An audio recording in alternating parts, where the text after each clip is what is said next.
I was a 911 operator in Mobile, Alabama the day Hurricane Katrina hit the Gulf Coast.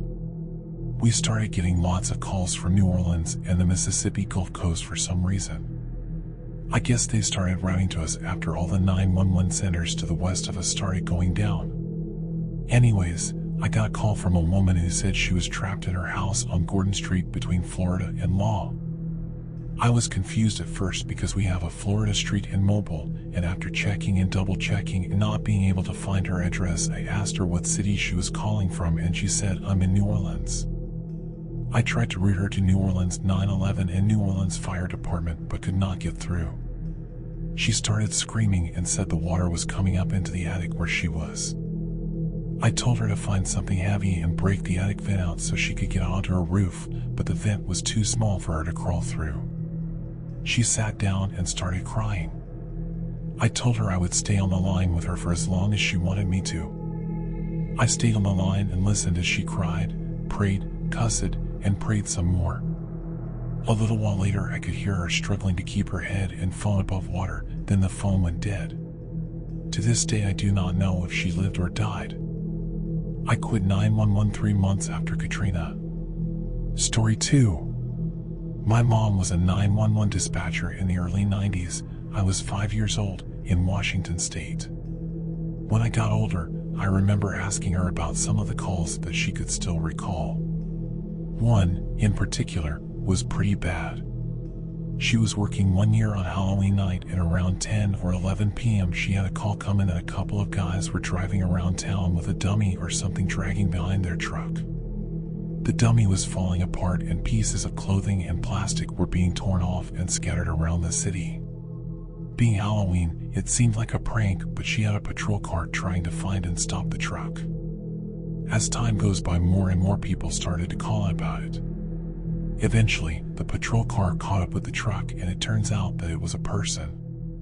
The guys had gone to a store earlier, and when they left, they had backed their truck into an elderly man whose clothes got caught in the rear bumper or whatnot. The two guys never even knew that they were dragging around another human being across town for miles. The elderly man had passed away, and those pieces of clothing scattered around town were his clothing, flesh, and body parts. Still gives me chills. Story 3. A call comes in the dead of night, and a middle-aged fellow is reporting a burglary in progress in a lower-income part of town. He's locked himself in the bathroom and communicating in short, terrified whispers. He describes the sound of feet shuffling around the house and getting nearer to him. He hears a couple of male voices talking about which items to take and if anyone is here. He stops answering me periodically as he hears footsteps coming closer. He describes seeing the shadows of 2 pairs of feet walking by the door into his bedroom. He's pleading with me to hurry up and send the police because he doesn't have any weapons and he's disabled, and what if they hurt him? He's quietly sobbing as he tells me that they're right outside the bathroom door now, just standing there, and they know he's in there. I heard a small knock in the background. Police arrive at that moment and clear the scene. I tell him to come to the door, it's safe now. He does so and disconnects the line. Heard later from the officers that when the guy opened the door, the entire house was covered wall to wall in aluminum foil and webs of fishing lines and other booby traps so thickly spread throughout the house that it was impossible for any creature, human or otherwise, to have entered or sneaked around the residence, much less the homeowner himself. He had been sitting by the front door the entire time. Story 4. I was a criminal justice major in college, and as one of my summer jobs/internships, I was a non-emergency dispatcher at a 911 center. I was surprised about the number of emergency calls I got on the non-emergency lines. A couple of examples: an old guy mad at the minority kids playing in the street in front of his house threatened to go outside with his shotgun and confront their mom because the police were taking too long to come to answer his complaint. A lady called saying she found a guy passed out in her driveway and wanted to know if she should ignore it or if we should send an ambulance. We sent an ambulance. The one that sticks with me though is an elderly lady calling saying that her grandson and husband were burning trash in the backyard and something exploded and her husband was on fire. Her grandson was 8 to 9 years old and could not do anything about it. When the fire department got there, they said his skin was like melted plastic, and as soon as they tried to get him on the backboard, it came off, exposing all his organs, etc. He died en route to the hospital. My grandson watched everything. Story 5. I answered a call from a guy who was screaming about how a relative of his that he found outside was bleeding from the head and was laying on the ground. It was a call that was way out there in the boondocks, so I was going to be on the line with this guy for a while. It wasn't helping that he was freaking out and yelling at me nearly the entire time. While I was going through questions with him about the patient's condition, he was yelling, "He's bleeding from the head. Send help." We already had an ambulance and police and fire on the way. Suddenly, during the assessment, he yells, "He's not breathing." At that point, I do my best to calm him down and guide him through CPR instructions. He did a very good job, and the patient started breathing again after about 300 compressions. Once that happened, I immediately went to the controlled bleeding protocol and asked him to get a dry, clean towel or cloth and apply it to the wound on his head. The guy would not do it. At this point, he was an emotional wreck and didn't want to leave him no matter how much I tried to talk to and reason with him. I was practically begging the guy to go get something to control the bleeding. He kept saying over and over that he didn't want to leave him. After a while, the police showed up on the scene first. I asked him if they were there and he said yes. Just before I was about to hang up and let them talk to him, I heard a police officer say, "Sir, I need you to step away from that guy on the ground." That call gave me chills. Story 6. I once took a call from a kidnapping victim who jumped out of a moving car in an office park. She had no idea where she was, and I couldn't get a valid location on her cell phone. This was in 2004, only the nearest cell tower.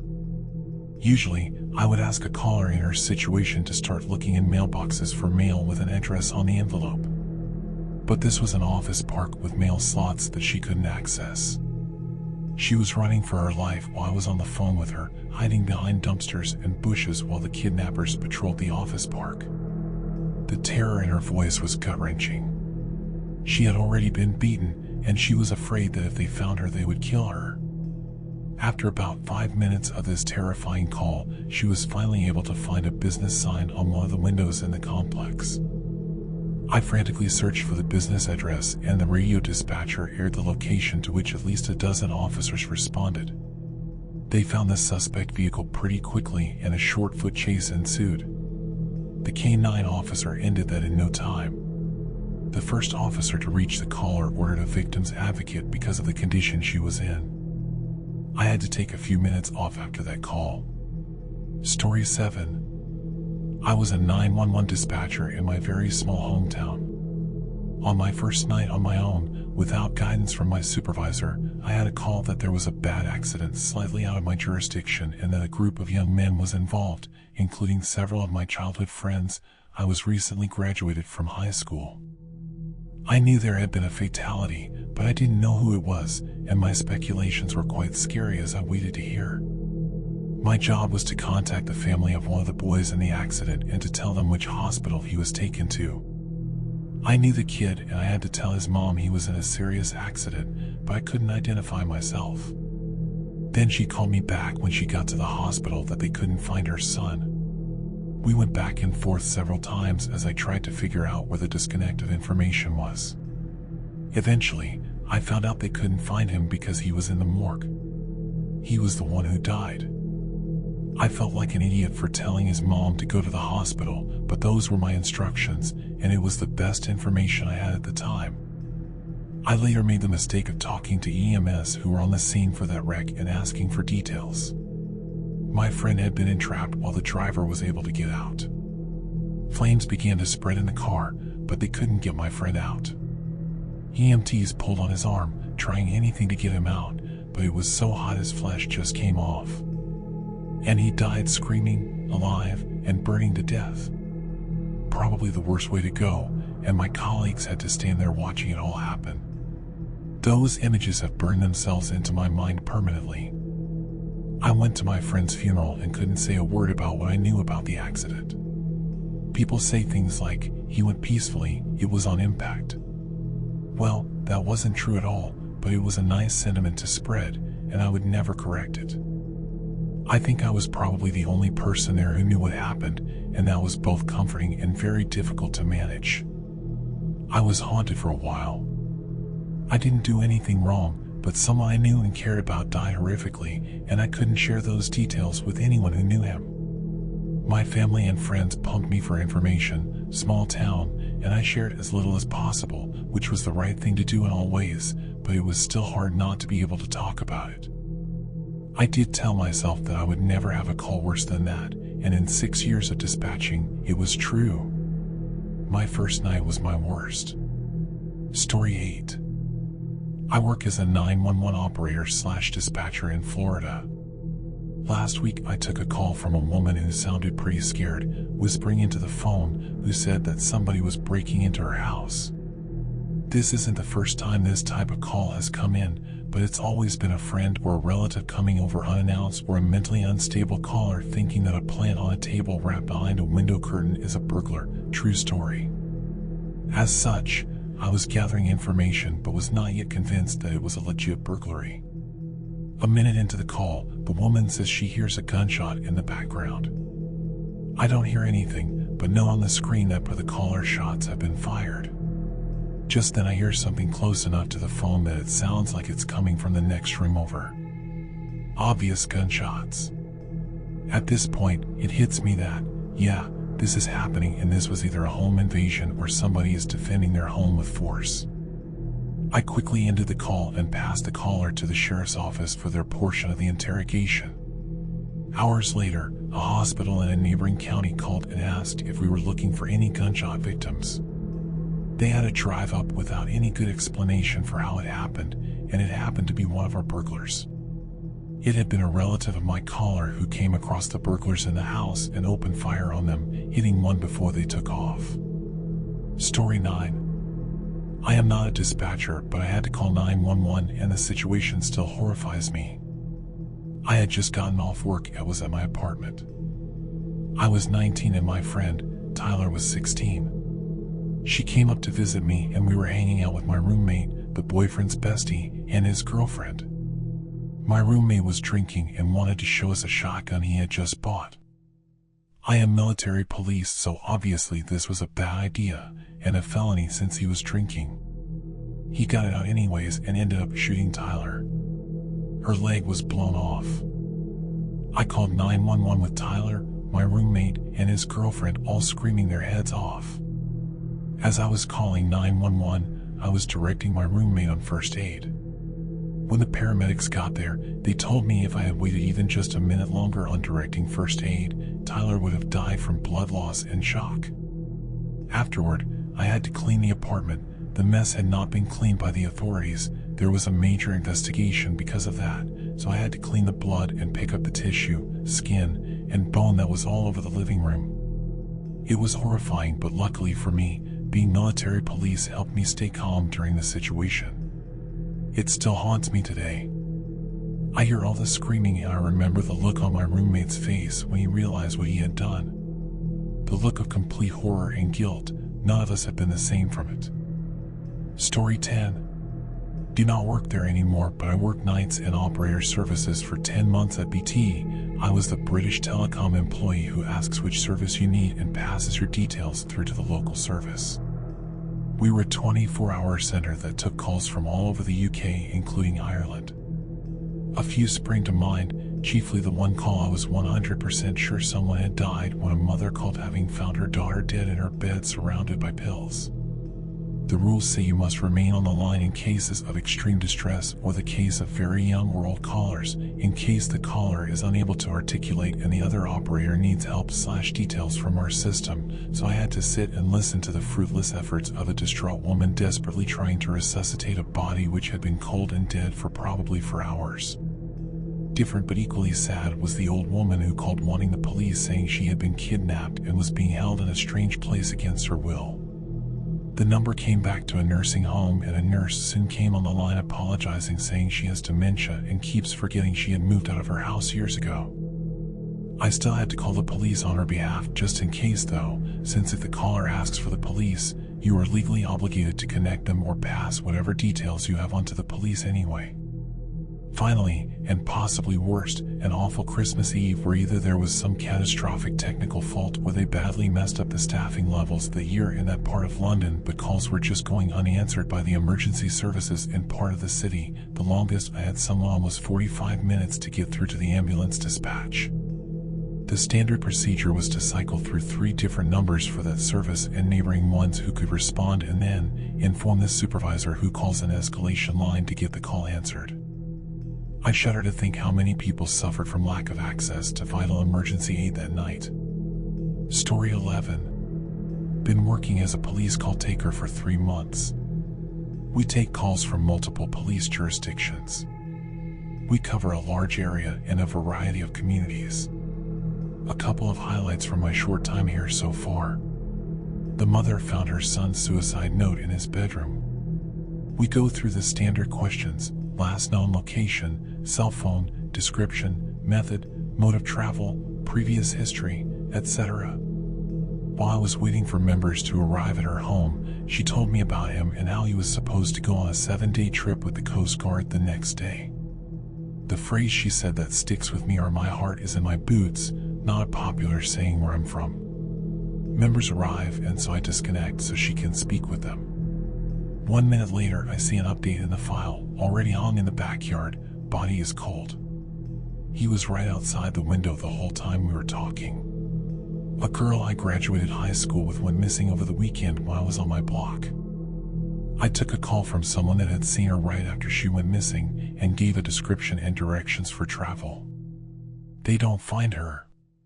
The next day we get a call of a body found hanging in the woods. It's her. Suicide. When I went on my lunch break, I made the mistake of looking at my Facebook wall and saw all the missing person posts and a heartbreaking interview with her dad describing how unusual her disappearance was.